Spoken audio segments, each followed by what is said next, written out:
This project is used for lab safety, particularly in chemistry labs where hazards of chemical spills is more. Um, we've used an ESP32 with a DHT sensor and a MQ135 or pollution sensor. This is the transmitter end and this is the receiver end.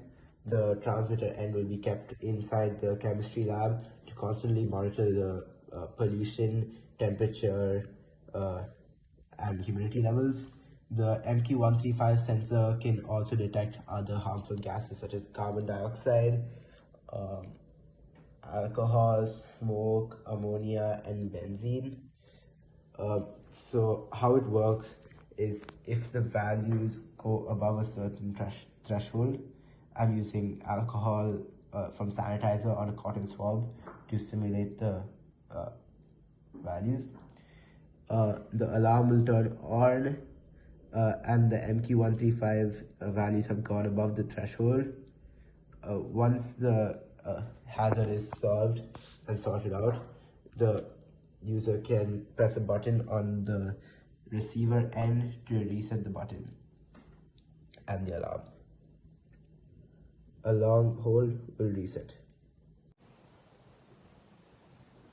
For this project, we've used the C++ coding language. This is the code for the receiver end.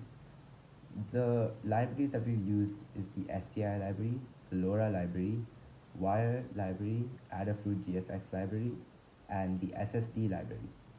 In these lines, we have named all the pins to make it easy to recognize the device that is connected to it.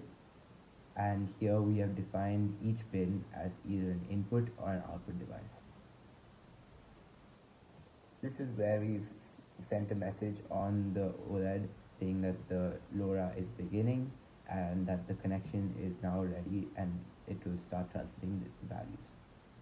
In this line, we've set it so that it's constantly checking for the values from the transmitter end to record or notice any changes in the environment where the transmitter is set. This is the line where we've extracted the temperature and the humidity, and over here we have outputted all the values of the temperature and the humidity and the pollution from the MQ135 sensor. This line where the button is pressed is used to temporarily reduce panic, and however the buzzer will not go back to normal values until the pollution, temperature or humidity values go back to normal. This is the code for the transmitter.